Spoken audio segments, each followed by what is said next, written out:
Hi ನಮಸ್ತೆ ಎಲ್ಲರಿಗೂ ಮತ್ತೆ welcome back to my channel. ಮತ್ತು ಲಾಸ್ಟು ಇನ್ಸ್ಟಾಗ್ರಾಮಲ್ಲಿ ಒಂದು ವಿಡಿಯೋ ಶೇರ್ ಮಾಡಿದೆ ಆಂಗ್ಸೈಟಿ ಬಗ್ಗೆ. ಮತ್ತು ತುಂಬ ಜನ ಅದಕ್ಕೆ ರೆಸ್ಪಾನ್ಸ್ ಮಾಡಿದ್ದೀರಾ ಮತ್ತು ಕಮೆಂಟ್ ಕೂಡ ಹಾಕಿದ್ದೀರಾ ಫುಲ್ ವಿಡಿಯೋ ಮಾಡಿ ಅಂತ. 2-3 ಮಿನಿಟ್ಸಲ್ಲಿ ಎಲ್ಲ ಹೇಳೋದು ಕಷ್ಟ ಆಗಿರೋದ್ರಿಂದ ನಾನು ಯೂಟ್ಯೂಬಲ್ಲಿ ವಿಡಿಯೋ ಮಾಡ್ತಾ ಇದ್ದೀನಿ. ಮತ್ತು ನಂದು ಹೀಲಿಂಗ್ ಸ್ಟೋರಿ ಕೂಡ ನಾನು ಹೇಳ್ತೀನಿ ಅಂತ ಹೇಳಿದ್ದೆ. ನಂದು ಹೀಲಿಂಗ್ ಜರ್ನಿ ಯಾವ ಥರ ಇತ್ತು, ನಾನು ಇದರಿಂದ ಹೊರಗಡೆ ಯಾವ ಥರ ಬಂದೆ ಅಂತ. ಮತ್ತು ಫಸ್ಟ್ ಆಫ್ ಆಲ್ ನಂದು 2019 ಕೋವಿಡ್ ಶುರುವಾಗಿನ ಮುಂಚೆ ಒಂದು 6 ಮಂತ್ಸ್ ಮುಂಚೆ ಇದ್ದಕ್ಕಿದ್ದಂಗೆ ನನಗೆ ಅದು ಕಾಣಿಸ್ಕೊಂತು. ಇದು ಸಡನ್ ಆಗಿ ಇದ್ದಕ್ಕಿದ್ದಂಗೆ ನನಗೆ ಗಾಬರಿ ಆಗ್ತಾ ಇತ್ತು. ನಾನು ಯಾವುದೋ ಮೀಟಿಂಗಲ್ಲಿ ಇದ್ದೆ ಅಂದರೆ ಅದನ್ನು ಹೊರಗಡೆ ಬರ್ಬೇಕು ಅನಿಸ್ತಾ ಇತ್ತು. ಅದು ಒಟ್ಟು ನಾನು ಎಲ್ಲಿದ್ದರೂ ಕೂಡ ಅಲ್ಲಿಂದ ಹೊರಗಡೆ ಬಂದ್ಬಿಡ್ಬೇಕಂದ್ರೆ ಪ್ಯಾನಿಕ್ ಆಗ್ಬಿಟ್ಟು ಒಂಥರ ಗಾಬರಿ ಆಗ್ಬಿಟ್ಟು ಒಂಥರ ಬ್ರೀತಿಂಗ್ ಕಷ್ಟ ಅದಕ್ಕೆ ಶುರು ಆಗೋದು. ನನಗೇನೋ ಆಗ್ತಿದೆ ಅಂತ ಅನಿಸ್ಬಿಟ್ಟು ಒಂದು ಹೊರಗಡೆ ಬಂದ್ಬಿಡ್ಬೇಕು ಅಲ್ಲಿಂದ, ಅಥವಾ ಮನೆ ಎಲ್ಲೇ ಇದ್ರೂ ಮನೆಗೆ ಬಂದ್ಬಿಡ್ಬೇಕು.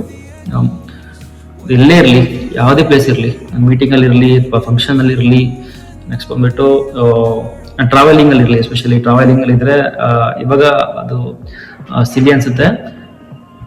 ಇಮ್ಮಿಡಿಯೇಟ್ ಬಸ್ಸಲ್ಲಿದ್ರು ಬಸ್ಸಿಂದ ಇಳಿದು ಬಂದ್ಬಿಡ್ಬೇಕು, ಅಥವಾ ನಾನು ಎಲ್ಲಿರ್ತೀನೋ ಟ್ರೈನಲ್ಲಿ, ಎಲ್ಲೇ ಇರಲಿ, ಟ್ರೈನಲ್ಲಿ ಇರಲಿ, ಬಸ್ಸಲ್ಲಿ ಇರಲಿ, ಅಥವಾ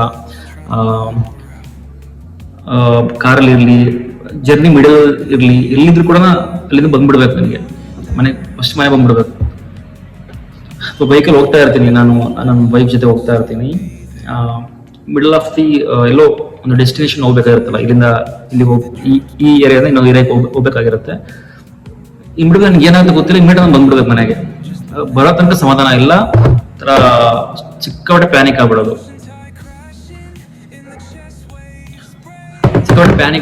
ಸಿಕ್ಕಾಪಟ್ಟೆ ಪ್ಯಾನಿಕ್ ಆಗ್ಬಿಡೋದು.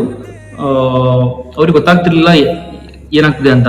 ಮತ್ತೆ ನಾನು ಅದನ್ನ ಯಾರನ್ನ ಶೇರ್ ಕೂಡ ಮಾಡಿರ್ಲಿಲ್ಲ, ಯಾಕೆಂದ್ರೆ ನನಗೆ ಏನಾಗ್ತಿದೆ ನನಗೆ ಅರ್ಥ ಆಗ್ತಿಲ್ಲಲ್ಲ, ನಾನು ಯಾರು ಶೇರ್ ಮಾಡಲಿ. ಈ ಥರ ಕ್ರಮೇಣ ನಾನು ಫಂಕ್ಷನ್ಸ್ ಅವಾಯ್ಡ್ ಮಾಡೋಕ್ಕೆ ಶುರು ಮಾಡಿದೆ, ಮೀಟಿಂಗ್ಸ್ ಅವಾಯ್ಡ್ ಮಾಡೋಕ್ಕೆ ಶುರು ಮಾಡಿದೆ, ಹೊರಗಡೆ ಹೋಗೋದು ಅವಾಯ್ಡ್ ಮಾಡೋಕ್ಕೆ ಶುರು ಮಾಡಿದೆ, ಟ್ರಾವೆಲಿಂಗ್ ಅವಾಯ್ಡ್ ಮಾಡೋಕ್ಕೆ ಶುರು ಮಾಡಿದೆ, ಜನಗಳ ಜೊತೆಗೆ ಸೇರೋದು ಅವಾಯ್ಡ್ ಮಾಡೋಕ್ಕೆ ಶುರು ಮಾಡಿದೆ. ಈ ಥರ ಅಲೋನ್ ಆಗಿ ಇರೋಕ್ಕೆ ಜಾಸ್ತಿ ಟ್ರೈ ಮಾಡ್ತಾ ಇದ್ದೆ. ಓಕೆ, ಮತ್ತು ಇನ್ನು ನನ್ನ ಮನೆಯಲ್ಲಿ ಎಷ್ಟು ಇರ್ತಾ ಇದ್ದೆ ಅಷ್ಟು ನನಗೆ ಕಂಫರ್ಟಬಲ್ ಫೀಲ್ ಆಗ್ತಾ ಇತ್ತು. ನಾನು ಹೊರಗಡೆ ಹೋಗ್ಬಿಟ್ರೆ ನಾನು ಇಮ್ಮಿಡಿಯೇಟಾಗಿ ಶುರು ಆಗ್ತಾ ಇತ್ತು ಆಂಗ್ಸೈಟಿ ಅಥವಾ ಪ್ಯಾನಿಕ್ ಆಗ್ಬಿಡ್ತಾ ಇದ್ದೆ, ಗಾಬರಿ ಆಗೋಕ್ಕೆ ಶುರು ಆಗೋದು. ಮತ್ತು ಎಷ್ಟು ಬಂದ್ಬಿಟ್ಟು ಯಾವುದೇ ಸುತ್ತಮುತ್ತ ಯಾವುದೇ ಒಂದು ಇನ್ಸಿಡೆಂಟ್ ನಡೀಲಿ, ಅದು ನಾನು ಕಂಪೇರ್ ಮಾಡ್ಕೊತಾ ಇದ್ದೆ. ಮೀನ್ಸ್ ಯಾರೋ ಒಬ್ರು ಹಾರ್ಟ್ ಅಟ್ಯಾಕ್ ಆಗಿ ತೀರ್ಕೊಂಡ್ರು, ಫ್ರೆಂಡ್ಸ್ ಅಲ್ಲಿ, ಫ್ಯಾಮಿಲಿಯಲ್ಲಿ, ಅಥವಾ ರಿಲೇಷನ್ಸ್ ಅಲ್ಲಿ, ದೂರ ಯಾರ್ದೋ ಇರ್ಬೋದು, ನಮ್ಗೆ ಅವ್ರ ಪರಿಚಯ ಕೂಡ ಇಲ್ಲ, ಅವರು ಯಾರೋ ಹಾರ್ಟ್ ಅಟ್ಯಾಕ್ ಆಗಿ ತೀರ್ಕೊಂಡ್ರು. ಅದನ್ನು ನಮಗೆ ಕೇಳಿಸ್ಕೊಂಡು ನನಗೆ ಪ್ಯಾನಿಕ್ ಆಗ್ತಾ ಇತ್ತು, ಭಯ ಆಗ್ತಾ ಇತ್ತು. ಅಂದ್ರೆ ನಂದು ಹಾರ್ಟ್ ಬಡ್ಕೊಳಕ್ ಶುರು ಆಗೋದು, ಮತ್ತೆ ಸಿಕ್ಕಾಪಟ್ಟೆ ಭಯ ಶುರು ಆಗೋದು, ನನಗೆ ಆಗ್ಬಿಡುತ್ತೆ ಆ ಥರ. ಇದು ಒಂದು ಮೇನ್ ಸಿಂಪ್ಟಮ್ಸ್, ಹಾರ್ಟ್ ಅಟ್ಯಾಕ್ ಆಗ್ಬಿಡುತ್ತೆ ಆ ಥರ ಒಂದು ಭಯ. ಅದರಲ್ಲಿ ಸಿಕ್ಕಾಪಟ್ಟೆ ಟೈಮ್ ವೇಸ್ಟ್ ಮಾಡಿದೆ. ಈ ಥರ ಎಲ್ಲ ಸಿಂಪ್ಟಮ್ಸ್ ಶುರು ಆಯ್ತು.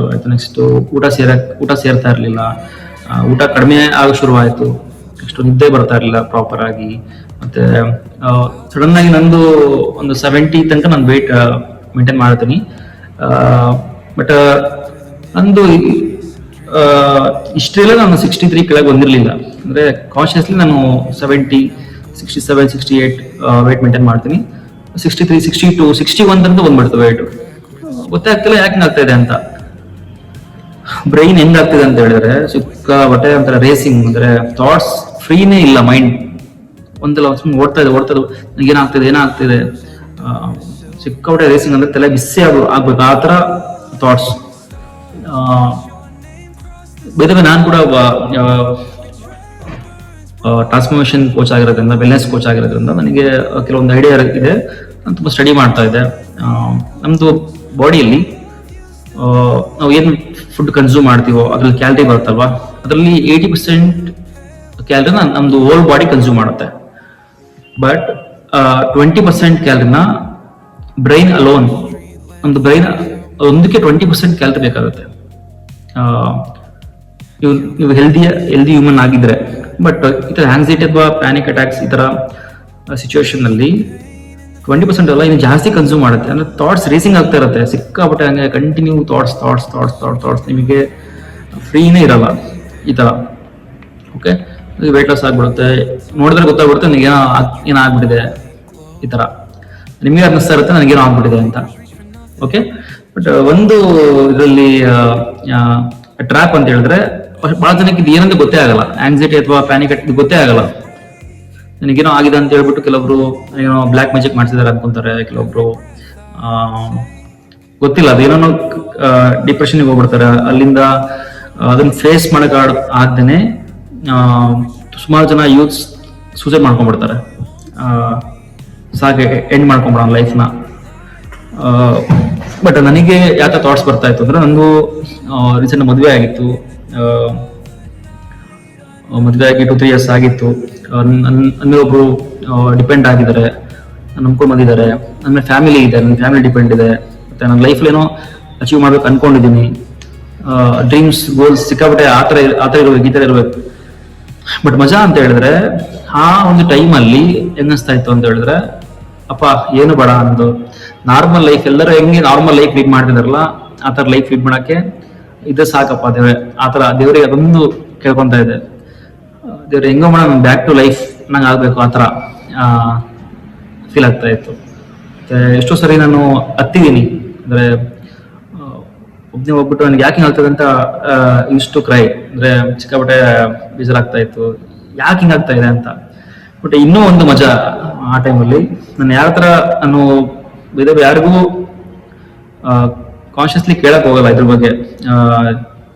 ಯಾಕಂದ್ರೆ ಇದೊಂದು ಯಾರಿಗೂ ಎಲ್ಲರೂ ನಾರ್ಮಲ್ ಇದ್ದಾರೆ, ನೀವು ಒಬ್ಬಿಗೆ ಹೆಂಗ್ ಆಗ್ತಾ ಇದೆ ಯಾರಿಗೂ ಕೇಳಕ್ಕೂ ಆಗಲ್ಲ. ಬಟ್ ನಾನು ಕಾನ್ಶಿಯಸ್ಲಿ ಸೆನ್ಸಿಬಲ್ ಪರ್ಸನ್ ಅವ್ರ ಜೊತೆಗೆ ನಾನು ಕೇಳೋಣ ಅಂತ ಹೋದಾಗ, ನನ್ನ ದುರದೃಷ್ಟಕ್ಕೆ ಅವಾಗಿನೂ ಬಹಳ ಜನಕ್ಕೆ ಆಂಗ್ಸೈಟಿ ಪ್ಯಾನಿಕ್ ಅಟ್ಯಾಕ್ ಇದ್ರ ಬಗ್ಗೆ ಬಹಳ ಜನ ಗೊತ್ತಿರಲಿಲ್ಲ ಆ ಟೈಮಲ್ಲಿ. ಇದು ಕೋವಿಡ್ ಆದ್ಮೇಲೆ ಸಿಕ್ಕಾಪಟ್ಟೆ ಜಾಸ್ತಿ ಆಗಿದೆ. ಇವಾಗ ನೀವು ಕಮೆಂಟ್ ಎಲ್ಲ ನೋಡ್ಬೋದು, ಸಿಕ್ಕಾಪಟ್ಟೆ ಜನಕ್ಕೆ ಆಗ್ತಾ ಇದಾರೆ ನನಗಿದೆ ಅಂತ. ಜೆನ್ಜಿ, ಇವಾಗಿನ ಜೆನ್ಜಿ ಏನಿದ್ದಾರೆ ಅವರಿಗೆ ಸಿಕ್ಕಾಪಟ್ಟೆ ಇದಿದೆ. ಮತ್ತೆ ಬೈ ದ ವೇ ಇದಕ್ಕೆ ಯಾವುದೇ ತರ ಏಜ್ ಕ್ಯಾಟಗರಿ ಇಲ್ಲ. ಬಟ್ ಜೆನ್ಜಿ ಇವಾಗಿನ ಯೂತ್ಸ್ ಅಲ್ಲಿ ಜಾಸ್ತಿ ಕಾಣ್ತಾ ಇದೆ, ಬಟ್ ಏಜ್ ಕ್ಯಾಟಗರಿ ಇಲ್ಲ, ಯಾವ ಏಜ್ ಅಲ್ಲಿ ಬೇಕಾದ್ರೂ ಬರ್ಬೋದು. ಮತ್ತೆ ಬೈ ದ ವೇ ಇದಕ್ಕೆ ನೀವು ಯಾವುದೇ ಪ್ರೊಫೆಷನ್ ಕೂಡ ಮ್ಯಾಟರ್ ಆಗಲ್ಲ. ನೀವು ನಾನು ನೋಡಿ health coach, wellness coach, health ಬಗ್ಗೆನೇ ಜನಕ್ಕೆ ನಾನು ಹೇಳೋದು. ಮತ್ತೆ ಜಿಮ್ ಟ್ರೈನರ್ ಆಗಿರ್ಬೋದು, ಈವನ್ ಡಾಕ್ಟರ್ಸ್ ಆಗಿರ್ಬೋದು, ಹೌಸ್ ವೈಫ್ಸ್, ನೀವು ನೋ ಮ್ಯಾಟರ್ ವಾಟ್ ನೀವು ಲೈಫಲ್ಲಿ ಏನಾಗಿದ್ದೀರಾ, ಅಥವಾ ನೀವು ಸಕ್ಸಸ್ಫುಲ್ ವ್ಯಕ್ತಿನ ಅಥವಾ ಗೊತ್ತಿಲ್ಲ, ಯಾರಿಗೆ ಬೇಕಾದ್ರೂ ಬರ್ಬೋದು. ಓಕೆ, ಒಂದು ಟೈಮಲ್ಲಿ ಬರುತ್ತೆ, ಬಂದ್ರೆ ಮಾತ್ರ ಅದನ್ನ ಆಟ ಆಡಿಸಿ ಹೋಗುತ್ತೆ. ಸರಿ, ಅದು ಲೈಫ್ದು ಒಂದು ಫೇಸ್. ಓಕೆ, ಬಟ್ ಮಜಾ ಹೇಳಿದ್ನಲ್ಲ, ಅದು ನಂದು ಕೇಸಲ್ಲಿ ಯಾರಿಗೂ ಹೇಳ್ಕೊಳಕ್ಕೆ ಆಗ್ತಿರ್ಲಿಲ್ಲ. ಯಾಕಂದ್ರೆ ಬಹಳ ಜನ ಗೊತ್ತಿಲ್ಲ ಇದು. ನಾನು ಯಾರಿಗೆ ಕೇಳಿದ್ರು ಹೌದಾ ಏನಾಗುತ್ತೆ, ನನಗಿನ್ನೂ ಜಾಸ್ತಿ ಪ್ಯಾನಿಕ್ ಮಾಡ್ತಾ ಇದ್ರು. ಹಂಗಾಗಿ ನಾನು ಹೇಳಕ್ ಬಿಟ್ಬಿಟ್ಟೆ. ಇಷ್ಟು search Google, Instagram, YouTube. But ತುಂಬಾ ಕೆಲವು ವಿಡಿಯೋಗಳು ಮಾತ್ರ ಸಿಗ್ತಾ ಇದ್ವು ಈ ತರ ಸಮಾಧಾನ ಆಗುತ್ತಾ. ಮತ್ತು ನನಗೆ ತುಂಬಾ ದಿನ ಆದ್ಮೇಲೆ, ಒಂದು 6 months ಆದ್ಮೇಲೆ ನನ್ಗೆ ಗೊತ್ತಾಯ್ತು ಇದು ಆಂಗ್ಸೈಟಿ ಪ್ಯಾನಿಕ್ ಅಟ್ಯಾಕ್. ಅದ್ರ ಸರ್ಚ್ ಮಾಡ್ತಾ ಕೆಲವೊಂದು ಒಳ್ಳೆ ಡಾಕ್ಟರ್ಸ್ ಕೂಡ ಇದ್ದಾರೆ, ಸೈಕಿಯಾಟ್ರಿಸ್ಟ್ ಕೂಡ ಇದ್ದಾರೆ ಯೂಟ್ಯೂಬ್ ಅಲ್ಲಿ. ಅದನ್ನ ನೋಡ್ತಾ ಇದ್ದೆ, ಮತ್ತೆ ಸರ್ಚ್ ಮಾಡ್ತೀನಿ. ನನ್ನ ಏರಿಯಾದಲ್ಲಿ ನಮ್ಮ ಊರಲ್ಲಿ ಯಾರು ಬೆಸ್ಟ್ ಇದ್ದಾರೆ ಸರ್ಚ್ ಮಾಡ್ತಾ ಇದ್ದೆ. ಬಟ್ ಇಲ್ಲಿ ಅಂತ ಯಾರು ನನಗೆ ಸಿಗ್ತಾ ಇರಲಿಲ್ಲ. ನಾನು ಒಂದ್ 2-3 ಕಡೆ ಕೌನ್ಸಿಲಿಂಗ್ ಮೀನ್ಸ್ ಹೋಗಿ ಬರ್ಬೇಕು ಕೌನ್ಸಿಲಿಂಗ್ ಅಂತ ಹೋಗಿ ಬಂದ್ರೆ, ನನಗೆ ಇನ್ನೂ ತೀರಾ ವರ್ಸ್ಟ್ ಎಕ್ಸ್ಪೀರಿಯನ್ಸ್ ಆಯ್ತು. ನನಗಿದು ಇನ್ನು ಬ್ಯಾಡ್ ಫೀಲಿಂಗ್ ಆಯ್ತು. ಅಂದ್ರೆ ನನಗಿನ್ನು ಭಯ ಆಗಕ್ಕೆ ಶುರು ಆಯ್ತು. ಆ ಥರ ಅವರು ನನಗೆ ಟ್ರೀಟ್ ಮಾಡಿದ್ರು. ಬಟ್ ಫೈನಲಿ ನಾನು ಫಸ್ಟ್ ಅರ್ಥ ಮಾಡ್ಕೊಂಡೆ, ಸ್ವಲ್ಪ ಸ್ಪಿರಿಚುವಲಿ ನಾನು ವ್ಯಕ್ತಿ ಆಗಿದ್ದರಿಂದ ನಾನು ಸ್ವಲ್ಪ ಮೆಡಿಟೇಷನ್ ಮಾಡಕ್ ಶುರು ಮಾಡಿದೆ, ಯೋಗ ಮಾಡಕ್ ಶುರು ಮಾಡಿದೆ. ನೆಕ್ಸ್ಟ್ ಬಂದ್ಬಿಟ್ಟು ಕೆಲವೊಂದು ಟೆಕ್ನಿಕ್ಸ್ ನಾನು ಕಲಿಯಕ್ಕೆ ಶುರು ಮಾಡಿದೆ, ರಿಲ್ಯಾಕ್ಸೇಷನ್ ಟೆಕ್ನಿಕ್ಸ್ನ. ಮತ್ತೆ ಇನ್ನೊಂದು ವೆರಿ ಇಂಪಾರ್ಟೆಂಟ್, ಇದು ನಮ್ಮ ದೇಶದಲ್ಲಿ ಇವಾಗ ಇತ್ತೀಚೆಗೆ ಕಾಣಿಸ್ಕೊಂತ ಇದೆ, ಬಟ್ ಫಾರಿನ್ ಅಲ್ಲಿ ತುಂಬಾ ಜನಕ್ಕೆ ಆಲ್ರೆಡಿ ಇದು ತುಂಬಾ ಹಿಂದೆನೇ ಆಗ್ಬಿಟ್ಟಿದೆ. ಯಾಕೆಂದ್ರೆ ನಾವೆಲ್ಲ ಇವಾಗ ಫಾರಿನ್ ಲೈಫ್ ಸ್ಟೈಲ್ ಫಾಲೋ ಮಾಡ್ತಾ ಇದೀವಿ. ಅವ್ರಿಗೆಲ್ಲ ಮುಂಚೆ ಆಗಿದೆ, ಬಟ್ ನಮಗೆ ನಾವು ಅವ್ರನ್ನೇ ಈಗ ಫಾಲೋ ಮಾಡ್ತಿರೋದ್ರಿಂದ ನಮಗೆ ಇತ್ತೀಚೆಗೆ ಆಗ್ತಾ ಇದೆ. ನಮ್ಮ ಲೈಫ್ ಸ್ಟೈಲ್ ಆ ಥರ ಆಗಿರೋದ್ರಿಂದ, ಮಾಡರ್ನ್ ಲೈಫ್ ಸ್ಟೈಲ್ ನಾವು ಬರ್ತಾ ಇರೋದ್ರಿಂದ ಮತ್ತೆ ಇವಾಗ ಆಗ್ತಾ ಇದೆ ನಮಗೆ. ಬಟ್ ನಾನು ಕೆಲವು ವಿಡಿಯೋಸ್ ನೋಡ್ತಾ ಇದ್ದೆ ಯೂಟ್ಯೂಬಲ್ಲಿ, ಅವ್ರು ಏನ್ ಹೇಳ್ತಾರೆ ಎಲ್ಲ ಫಾಲೋ ಮಾಡ್ತಾ ಇದ್ದೆ. ಮತ್ತೆ ಒಂದೇನಂದ್ರೆ ಇದು ಒಂದಿನಕ್ಕೆ ಸರಿ ಹೋಗುವಂಥದ್ದು ಅಲ್ಲ, ಸ್ವಲ್ಪ ಟೈಮ್ ತಗೊಳುತ್ತೆ. ಓಕೆ, ಹಿಂಗ್ ಮಾಡ್ತಾ ಮಾಡ್ತಾ ಫೈನಲಿ ನಾನು ಕೂಡ ಕೌನ್ಸಿಲಿಂಗ್ ತಗೊಂಡೆ. ಮೀನ್ಸ್ ನಮ್ಮ ಊರಲ್ಲಿ ಒಬ್ರು ಫೈನಲಿ ನಾನು ಸರ್ಚ್ ಮಾಡ್ತಾ ಮಾಡ್ತಾ ಮಾಡ್ತಾ ಮಾಡ್ತಾ ನನಗೇನೋ ಒಂದು ಸಿಗ್ಬೇಕು ಅಂತ ಹೇಳಿದ್ರೆ, ನಮಗೆ ಚೆನ್ನಾಗಬೇಕು ಅಂದ್ರೆ ಫಸ್ಟ್ ಸೀಕರ್ ಆಗ್ಬೇಕು. ಅಂದ್ರೆ ನಾವು ಯಾವಾಗ ಸರೆಂಡರ್ ಆಗ್ತೀವಿ ಅಥವಾ ಯಾವಾಗ ನಾವು ಹುಡುಕ್ತಾ ಇರ್ತೀವಿ, ಯೂನಿವರ್ಸ್ ಸಪೋರ್ಟ್ ಮಾಡುತ್ತೆ. ಆ ಥರ ನಮಗೊಬ್ರು ಡಾಕ್ಟರ್ ಕೂಡ ಸಿಕ್ಕರು. ಮೀನ್ಸ್ ಅವ್ರ ತರ ಒಂದು ಕೌನ್ಸಿಲಿಂಗ್ ಕೂಡ ತಗೊಂಡೆ. 1 ಮಂತ್ ಟ್ಯಾಬ್ಲೆಟ್ ಕೂಡ ತಗೊಂಡೆ. ಮೀನ್ಸ್ ನಮ್ದು ಎಕ್ಸ್ಟ್ರೀಮ್ ಲೆವೆಲ್ಗೆ ಹೋಗ್ಬಿಟ್ಟಿತ್ತು. ಅಂದ್ರೆ ಕಡಿಮೆ ಇದ್ದಾಗ ಅದನ್ನ ಐಡೆಂಟಿಫೈ ಮಾಡೋದು ತುಂಬಾ ಇಂಪಾರ್ಟೆಂಟ್. ಬಟ್ ನಾನು ಐಡೆಂಟಿಫೈ ಮಾಡಕ್ ಆಗ್ಲಿಲ್ಲ ಇದು ಏನ್ ಸಮಸ್ಯೆ ಅಂತ. 1 ಮಂತ್ಸ್ 2 ಮಂತ್ಸ್ ನಾನು ಟ್ಯಾಬ್ಲೆಟ್ ಕೂಡ ತಗೊಂಡೆ. ಮೀನ್ಸ್ ಅವ್ರು ಏನ್ ಕೊಡ್ತಾರೆ ಅಂತ ಹೇಳಿದ್ರೆ, ಫಸ್ಟ್ ಕೌನ್ಸಿಲಿಂಗ್ ಮಾಡ್ತಾರೆ. ಏನಾಗ್ತಿದೆ ನಿಮ್ದು ಫಸ್ಟ್ ಎಲ್ಲ ಹೇಳಕ್ ಬಿಡ್ತಾರೆ. ನಿಮ್ ತಲೆಯಲ್ಲಿ ಏನ್ ಓಡ್ತಾ ಇದೆ ಎಲ್ಲ ಹೇಳಾದ್ಮೇಲೆ ಫಸ್ಟ್ ನೀವು ಫ್ರೀ ಆಗ್ತೀರಾ. ಅದಾದ್ಮೇಲೆ ಇಫ್ ರಿಕ್ವೈರ್ಮೆಂಟ್ ಇದ್ರೆ ಸ್ವಲ್ಪ ಚೆಕಪ್ಸ್ ಎಲ್ಲ ಹೇಳ್ತಾರೆ, ಅದ್ ಮಾಡ್ಕೋಬೇಕು. ಅದಾದ್ಮೇಲೆ ಕೆಲವೊಂದು ಟ್ಯಾಬ್ಲೆಟ್ಸ್ ನೆಸಸರಿ ಇದ್ರೆ ಮಾತ್ರ ಟ್ಯಾಬ್ಲೆಟ್ಸ್ ಕೊಡ್ತಾರೆ.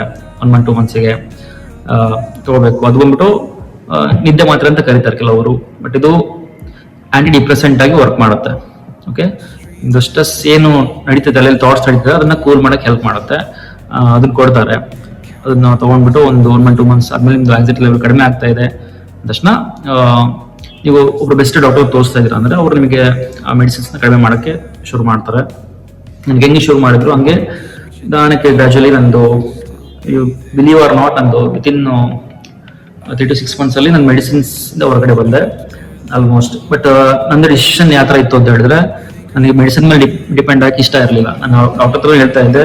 ಆಮೇಲೆ ನಂದು ಕೂಡ ವೆಲ್ನೆಸ್ ಫೀಲ್ಡ್ ಆಗಿರೋದ್ರಿಂದ ನನ್ನ ಮೆಡಿಸಿನ್ಸ್ ಮೇಲೆ ಡಿಪೆಂಡ್ ಆಗಿ ನನಗೆ ಇಷ್ಟ ಇರಲಿಲ್ಲ. ಬೈದವೆ ಇದು ಬಂದ್ಬಿಟ್ಟು ಇದರಲ್ಲಿ ನೀವು ತುಂಬಾ ಡೀಪ್ ಹೋಗ್ಬಿಟ್ರಿ ಅಂತ ಹೇಳಿದ್ರೆ, ಸುಮಾರು ಜನ ನೋಡಿದೀನಿ 10 ವರ್ಷ 20 years ತನಕನೂ ತಗೊಂತಿರೋರಿದ್ದಾರೆ, ಮೆಡಿಸಿನ್ಸ್ ಕಂಟಿನ್ಯೂ ಮಾಡ್ತಾ ಇದ್ದಾರೆ. ಅದು ಲಾಂಗ್ ಟರ್ಮ್ ಆಗಿ ತಗೊಂಡ್ರೆ ಎಫೆಕ್ಟ್ಸ್ ಆಗುತ್ತೆ, ಅದು ಬಿಟ್ಟಿರಕ್ಕೆ ಆಗಲ್ಲ. ಮತ್ತೆ ನರ್ವಸ್ ಸಿಸ್ಟಮ್ ಮೇಲೆ ಎಫೆಕ್ಟ್ ಆಗುತ್ತೆ. ಅದು ಬಿಟ್ಟು ನೀವು ಲೈಫ್ ಲೀಡ್ ಮಾಡಕ್ಕೆ ಆಗಲ್ಲ. ಓಕೆ, ಆ ತರ ಆಗುತ್ತೆ. ಹಂಗಾಗಿ ಅರ್ಲಿ ಸ್ಟೇಜ್ ಅಲ್ಲಿ ರೆಕಗ್ನೈಸ್ ಮಾಡೋದು ಮತ್ತೆ ಟ್ರೀಟ್ಮೆಂಟ್ ತಗೊಳೋದು ಇಟ್ಸ್ ವೆರಿ ಇಂಪಾರ್ಟೆಂಟ್. ಮತ್ತೆ ನಾನು ಪರ್ ಮಂತ್ 1 ಟೈಮ್ ಹೋಗ್ತಾ ಇದ್ದೆ. ನನಗೆ ಯಾವಾಗ ಸಡನ್ ಆಗಿ ಆಂಗ್ಸೈಟಿ ಆಯ್ತು, ಪ್ಯಾನಿಕ್ ಅಟ್ಯಾಕ್ ಆಯ್ತು ಅಂದ್ರೆ ನಾನು ಆ ಥರ ವಿಸಿಟ್ ಮಾಡಿಬಿಟ್ಟು ಮೈಂಡ್ ಕಾಮ್ ಮಾಡ್ಕೊತ ಇದ್ದೆ. ಓಕೆ, ಇದರಲ್ಲಿ ವೆರಿ ಇಂಪಾರ್ಟೆಂಟ್ ಅಂತ ಹೇಳಿದ್ರೆ, ಇವಾಗ ನನಗೇನು ಗೊತ್ತಿರಲಿಲ್ಲ. ನಾನು ಪಾಸಿಬ್ಲಿ ಯಾವ್ದು ಬೆಸ್ಟ್ ವಿಧಾನದಲ್ಲಿ ನಾನು ಮಾಡಿದೆ. ಓಕೆ, ಇವಾಗ ಈಗ ನನ್ನ ಹತ್ರ ಒಂದು ರೂಟ್ ಮ್ಯಾಪ್ ಇದೆ. ಇವಾಗ ಹಿಂಗೆ ಹೊರಗಡೆ ಬಂದೆ ಅಂತ ಇವಾಗ ನಾನು ನಿಮಗೆ ಹೇಳ್ಕೊಡ್ಬೋದು ಯಾವ ಥರ ನೀವು ಪಾಸಿಬಲಿ ಬೆಸ್ಟ್ ವೇ ಅಲ್ಲಿ ನೀವು ಅದನ್ನು ಓವರ್ಕಮ್ ಮಾಡ್ಬೋದು ಅಂತ. ಓಕೆ, ಹಾಗಾಗಿ ನಾನು ನಿಮ್ಗೆ ರೆಕಮೆಂಡ್ ಮಾಡೋದು, ನಿಮಗೆ ಒಬ್ಬರು ಪರ್ಸನಲ್ ಕೋಚ್ ಬೇಕಾಗ್ತಾರೆ. ಮತ್ತೆ ಅಫ್ಕೋರ್ಸ್ ಕೆಲವೊಂದು ಸೆಷನ್ಸ್ ಬೇಕಾಗ್ತವೆ. ಅಂದ್ರೆ CBT ಅಂತ ಕರೀತಾರೆ, ಕಾಗ್ನಿಟಿವ್ ಬಿಹೇವಿಯರಲ್ ಥೆರಪಿ ಅಂತ ಕರೀತಾರೆ. ಇದು ಬೇಕಾಗುತ್ತೆ. ನೆಕ್ಸ್ಟ್ ಬಂದ್ಬಿಟ್ಟು ಕೆಲವೊಂದು ಕೌನ್ಸಿಲಿಂಗ್ ಬೇಕಾಗುತ್ತೆ. ನೆಕ್ಸ್ಟ್ ಬಂದ್ಬಿಟ್ಟು ಕೆಲವೊಂದು ಎಕ್ಸ್ಟ್ರೀಮ್ ಲೆವೆಲ್ ಆಂಗ್ಸೈಟಿ ಇದೆ, ಡಿಪ್ರೆಷನ್ ಇದೆ ಅಂತ ಹೇಳಿದ್ರೆ, ಪ್ಯಾನಿಕ್ ಅಟ್ಯಾಕ್ಸ್ ಆಗ್ತಿದೆ ಅಂತ ಹೇಳಿದ್ರೆ ನಿಮಗೆ ಮೆಡಿಸಿನ್ಸ್ ಕೂಡ ಬೇಕಾಗ್ತವೆ. ಸರಿ, ಅದು ಟೆಂಪ್ರವರಿ. ಓಕೆ, ಇಷ್ಟಾದ್ಮೇಲೆ ಇನ್ನೂ ವೆರಿ ಇಂಪಾರ್ಟೆಂಟ್, ನಿಮ್ಮ ಲೈಫ್ ಸ್ಟೈಲ್ ಚೇಂಜ್ ಮಾಡಬೇಕಾಗುತ್ತೆ, ಫುಡ್ ಹ್ಯಾಬಿಟ್ ಚೇಂಜ್ ಮಾಡಬೇಕಾಗುತ್ತೆ, ಓವರ್ ಆಲ್ ವೆಲ್ನೆಸ್ ಬಗ್ಗೆ ಗಮನ ಕೊಡಬೇಕಾಗುತ್ತೆ. ಓಕೆ, ನೆಕ್ಸ್ಟ್ ಬಂದ್ಬಿಟ್ಟು ನೀರು ಚೆನ್ನಾಗಿ ಬಿಡಬೇಕಾಗುತ್ತೆ. ನಾವಿಲ್ಲಿ 5 ಪಿಲ್ಲರ್ ಬಗ್ಗೆ ಹೇಳ್ಕೊಡ್ತೀವಿ, ಅದನ್ನು ಫಾಲೋ ಮಾಡಬೇಕಾಗುತ್ತೆ. ಓಕೆ, ಕಂಪ್ಲೀಟ್ ನಿಮ್ದು ಒಂದು 80% ಕೆಲಸ ಈಸಿ ಮಾಡ್ಕೊಡು ನನ್ನ ಜವಾಬ್ದಾರಿ. ಓಕೆ, ಅದು ನಾನು ತುಂಬಾ ದಿನಗಳಿಂದ ನಾನು ಯೋಚನೆ ಮಾಡ್ತಾ ಇದ್ದೆ. ಬಟ್ ಫಸ್ಟ್ ನಾನು ಹೀಲ್ ಆಗ್ಬೇಕಲ್ವಾ, ನಾನು ಕಂಪ್ಲೀಟ್ಲಿ ಕ್ಯೂರ್ ಆಗದೆ ನಾನು ಹೆಂಗೆ ಹೇಳ್ಕೊಡ್ಲಿ. ಓಕೆ, ಫೈನಲ್ ನನಗೆ ಅನಿಸ್ತು ಇಲ್ಲ ವಿಡಿಯೋ ಶೇರ್ ಮಾಡಬೇಕು ಅಂತ. ಮತ್ತೆ ನಂದು ಒಂದು ಟಫ್ ಟೈಮಲ್ಲಿ ನನಗೆ ಹೆಲ್ಪ್ ಆಗಿದ್ದು ಕೆಲವೊಬ್ರು ವ್ಯಕ್ತಿಗಳು ನೆನೆಸ್ಕೋಬೇಕು. ಅವ್ರ ಹೆಸರು ಸಲ್ಮಾನ್ ಖಾನ್ ಅಂತ ಒಬ್ರು ಯೂಟ್ಯೂಬಲ್ಲಿ ನಂತರನೇ ವಿಡಿಯೋ ಮಾಡಿ ಹಾಕಿದ್ರು. ಅವ್ರಿಗೆ ನಾನು ಕಾಲ್ ಮಾಡಿ ನನಗೆ ಯಾವಾಗ ಪ್ಯಾನಿಕ್ ಅಟ್ಯಾಕ್ ಆಗುತ್ತೋ ಅವಾಗ ಫೋನ್ ಮಾಡ್ತಿದ್ದೆ. ಸಡನ್ ನನಗೆ ಏನೋ ಆಗ್ತಿದೆ ಅಂದ್ರೆ ನಾನು ಫೋನ್ ಮಾಡ್ತಾ ಇದ್ದೆ. ಇವರು ನನಗೆ ಕಾಂಟ್ಯಾಕ್ಟ್ ಅಲ್ಲಿ ಇಲ್ಲ, ಈಗ ಅವರು ನಂಬರ್ ಮಿಸ್ ಆಗಿದೆ ಅಥವಾ ಅವ್ರದ್ದು ನಾಟ್ ರೀಚಬಲ್ ಅವರು. ಬಟ್ ಅವ್ರು ನಾನು ಯಾವಾಗ ಕಾಲ್ ಮಾಡಿದ್ರು ನಾನು ಸಮಾಧಾನ ಮಾಡಿದ್ರು. ನಾನು ಇವಾಗ ಏನ್ ನಿಮಗೆ ಹೇಳ್ತಾ ಇದ್ದೇನೆ ಆ ಥರ ನೀವು ಕೂಲ್ ಮಾಡ್ತಾ ಇದ್ರು. ಇಲ್ಲ ಪ್ರವೀಣ್, ಏನಾಗಲ್ಲ, ವಿಲ್ ಬಿ ಓಕೆ, ನನಗೂ ಹಿಂಗೆ ಆಗ್ತಾ ಇತ್ತು, ವಿಲ್ ಬಿ ಓಕೆ ಫೈನ್. ಈ ತರ ವರ್ಡ್ಸ್ ಕೇಳಕ್ಕೆ ಸಿಗದೆ ನನಗೆ ಕಷ್ಟ ಆಗಿತ್ತು. ಯಾಕಂದ್ರೆ ಹೊರಗಡೆ ಪ್ರಪಂಚದಲ್ಲಿ ನಿಮಗೆ ಇನ್ನೂ ಜಾಸ್ತಿ ಭಯ ಪಡಿಸ್ತಾರೆ ಅಥವಾ ಇದ್ರ ಬಗ್ಗೆ ಬಹಳ ಜನ ಗೊತ್ತಿಲ್ಲ. ಈಗ ಇವನ್ ನಿಮ್ಮ ಫ್ಯಾಮಿಲಿಗೂ ಗೊತ್ತಿರಲ್ಲ ಇದು ಪ್ರಾಬ್ಲಮ್ ಏನು ಅಂತ ಗೊತ್ತಿರಲ್ಲ. ಓಕೆ, ಬಟ್ ಫೈನಲಿ ಕೆಲವೊಂದು ಬ್ಲೆಸ್ಸಿಂಗ್ಸ್, ಈಗ ನೀವು ಹೇಳಿದ್ರಲ್ಲ, if you are a seeker ನಿಮಗೆ ಆನ್ಸರ್ ಸಿಗುತ್ತೆ. ಓಕೆ, ಈ ಥರ ಮಾಡ್ತಾ ಮತ್ತೆ ಫೈನಲಿ ನನಗೊಂದು ಗ್ರಿಪ್ ಸಿಗೋಕ್ಕೆ ಶುರು ಆಯಿತು, ಹೆಂಗೆ ಓವರ್ಕಮ್ ಮಾಡೋದು ಅಂತ. ಶುರು ಮಾಡಿದೆ, ಎಕ್ಸರ್ಸೈಸ್ ಮಾಡೋಕೆ ರೆಗ್ಯುಲರ್ ವರ್ಕೌಟ್ಸ್ ಮಾಡೋಕೆ ಶುರು ಮಾಡಿದೆ. ಬಟ್ ನನಗೆ ಬಾಡಿ ಸಪೋರ್ಟ್ ಮಾಡ್ತಿರ್ಲಿಲ್ಲ, ಮೈಂಡ್ ಸಪೋರ್ಟ್ ಮಾಡ್ತಿರ್ಲಿಲ್ಲ. ನನಗೆ ಈವನ್ ಬ್ಯಾಲೆನ್ಸ್ ಕೂಡ ನನಗೆ ಆಗ್ತಿರ್ಲಿಲ್ಲ. ಓಡಬೇಕಾದ್ರೆ ನನಗೆ ಎಲ್ಲಿ ಬೀಳ್ತೀನೋ ಆ ಥರ ಮೈಂಡ್ ನನಗೆ ಡ್ರಾಮಾ ಮಾಡ್ತಾ, ಮೀನ್ಸ್ ಮೈಂಡ್ ಆ ಥರ ಮಾಡ್ತಾ ಇತ್ತು ನನಗೆ. ಅದು ನಂದು ಬಾಡಿದಲ್ಲ, ಬ್ರೈನ್ ಪ್ರಾಬ್ಲಮ್. ನಡಿಬೇಕಾದ್ರೆ ನಾನು ಎಲ್ಲಿ ಬೀಳ್ತೀನೋ, ಬೈಕ್ ಓಡಿಸ್ತಿರ್ಬೇಕಾದ್ರೆ ಏನೋ ವೀಲ್ ಏನೋ ಆಗ್ಬಿಟ್ಟಿದೆ ಅಂದ್ರೆ ಬೈಕ್ ಶೇಕ್ ಆಗ್ತಿದೆ, ಬಟ್ ಬೈಕ್ ಶೇಕ್ ಆಗ್ತಿಲ್ಲ, ನಂದು ಮೈಂಡಲ್ಲಿ ಆ ಥರ ಪ್ರಾಬ್ಲಮ್ ಇತ್ತು. ಓಕೆ, ಇದು ಸುಮಾರು ದಿನ ನಡೀತು. ಮತ್ತೆ ಬ್ರೈನ್ ಇಸ್ ಲಿಟ್ರಲಿ ಒಂಥರ ಡ್ರಾಮಾ ಕ್ವೀನ್. ಒಂದ್ ಸಿಂಪ್ಟಮ್ಸ್ ಬಗ್ಗೆ ನಿಮಗೆ ಕಾನ್ಫಿಡೆನ್ಸ್ ಬಂತು, ಮತ್ತೆ ಇನ್ನೊಂದು ಸಿಂಪ್ಟಮ್ಸ್ ಕ್ರಿಯೇಟ್ ಮಾಡೋದು. ನನಗೆ ಒಂದಲ್ಲ ಎರಡಲ್ಲ ಸುಮಾರು ಸಿಂಪ್ಟಮ್ಸ್. ಇಷ್ಟು ಕ್ರೈ ಅಂದ್ರೆ ಹೇಳಿದ್ನಲ್ಲ, ಸಿಕ್ಕಾಪಟ್ಟೆ ಹತ್ತು ಬಿಟ್ಟಿದ್ದೀನಿ ಆ ಸಿಂಪ್ಟಮ್ಸ್ ಎಲ್ಲ. ಬಟ್ ಇದು ಹೀಲಿಂಗ್ ಕೂಡ ಹಂಗೆ ಆಗೋದು. ಈಗ ಹಾರ್ಟ್ ಅಟ್ಯಾಕ್ಗೆ